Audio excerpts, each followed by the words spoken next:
You're listening to the Radio Wammo Breakfast, only on Kiwi.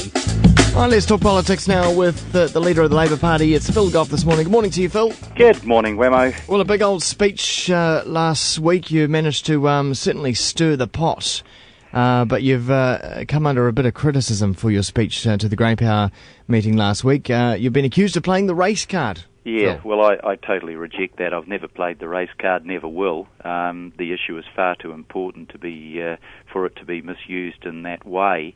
The funny thing is, the people that made that comment looked at the speech and said, "Oh, we can't find anything in the speech, but we're sure that's what he must be doing." I mean, that's frankly pretty pathetic. But I think people are perhaps reading between the lines. Well, there's nothing to read between the lines. It's all very explicit. I raised three issues, and briefly they were Hone Harawira, behaviour unacceptable, both in ripping off the taxpayer in Paris, and in justifying it because this was white man's puritanical bullshit. Well, that in itself was the term that he used.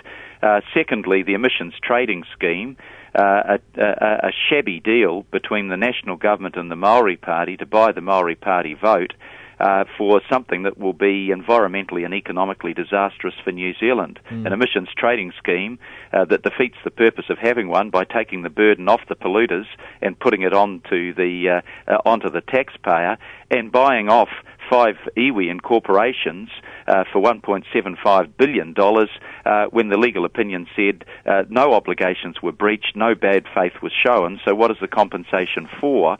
And then thirdly, foreshore and seabed. Look, we're happy to be positive and constructive about any changes that can improve the legislation or develop a stronger consensus. But the truth is, the legislation has guaranteed public access to Maori and Pākehā alike, and it has provided for respect for customary rights, as the Ngāti Porou Agreement negotiation has shown. So our challenge to government is simply, what are you trying to do here, or is this all just about perceptions? Repeal the act saying the Labour government got it totally wrong and put something back in place that's almost exactly the same. If not that, what are you planning to do? Because this has been kicking around for a year now. You've promised to do it, and we're no closer to finding out what you're promising to do. Your speech also made a lot of being as one, being all New Zealanders, and the laws of the land to reflect all New Zealanders. Now, that was something that Don Brash did back in his speech, and that's why probably some of those comparisons have popped up as well. Oh no! Look, there's nothing that I said or that you said just then that I wouldn't have thought that 99.9% of New Zealanders agree with. But at the same time, and it's traditionally Labour has recognised that there are differences between the different groups within New Zealand, and we can't always slap one rule for all on everyone. No, but in a particular situation like the payment of compensation for an emissions trading scheme, that surely was an area where you had real trouble explaining why you were going to compensate just 5 iwi and corporations, not other Maori people, and all Maori people will be paying the burden of this through their taxes, and you weren't applying the same rule to the Pākehā foresters. And John Key's explanation was, that is because there might have been legal action against us through the 1998 treaty settlement. But to say that, you'd have to believe that Doug Graham withheld information and bargained in bad faith with the tribes. I don't believe that Doug Graham for a moment did that, neither did the QC's legal opinion for the Crown Law Office. So there's the smokescreen, the subterfuge, and behind that, applying rules in a way that I think was unfair, and I think damages the integrity of the treaty settlement system, which I happen to believe in very strongly. You do need a treaty settlement system. You do need to put the grievances of the past behind you. But if you misuse that as part of a shabby political deal to get votes for a bill, don't expect that people then will respect the system. They'll treat it with contempt. But Naitahu's saying, I'm inclined to agree with them on this one, that it's not about race in this particular issue. They're just very shrewd businessmen. Really, at the end of the day, they're a business, and they've done a deal with the government, and they've come out on top. Yeah, what what corporate group wouldn't accept a huge taxpayer handout like that if it was offered to them? I don't blame Ngāi Tahu for taking it. Any business group would do it. What I blame is the government and the party that supported the government in creating privileged and sweetheart deals like that weren't justified. Because, Wammo, you and I and every one of your listeners are paying for that deal, and if it was all about just buying 5 Maori votes for a bad piece of legislation on emissions trading that'll cost the taxpayer, according to Treasury, $110 billion, then shame on the government and shame on the Maori Party that supported that bad deal. We as taxpayers and our kids as taxpayers will end up paying for that, and that's wrong.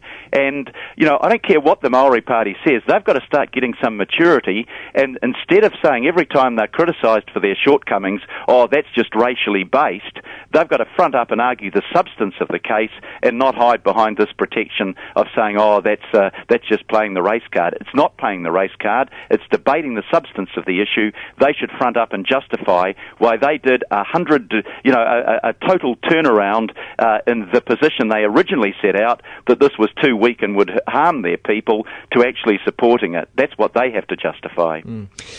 Phil, so onto another issue now. The 2025 task force has come back this morning with some recommendations for the government.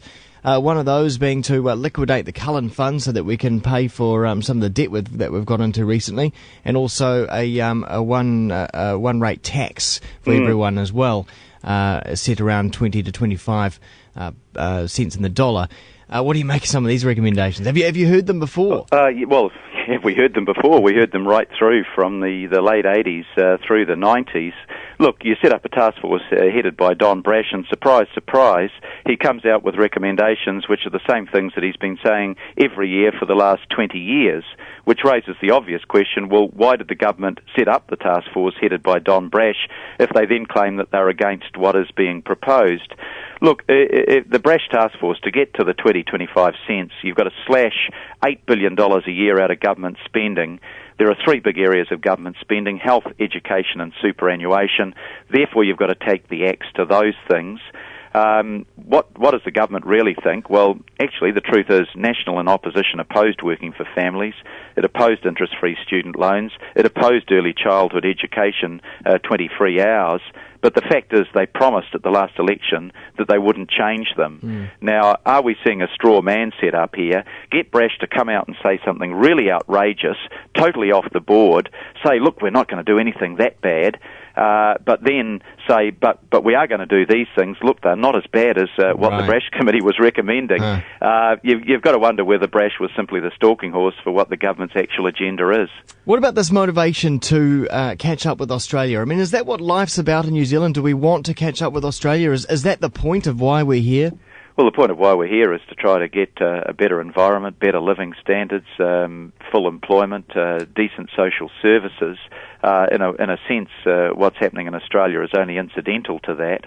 But look, the truth is, it was during the 90s that the huge gap between Australia and New Zealand opened up. That was when we had the radical Ruth Richardson experiments going ahead while the Australians were more moderate.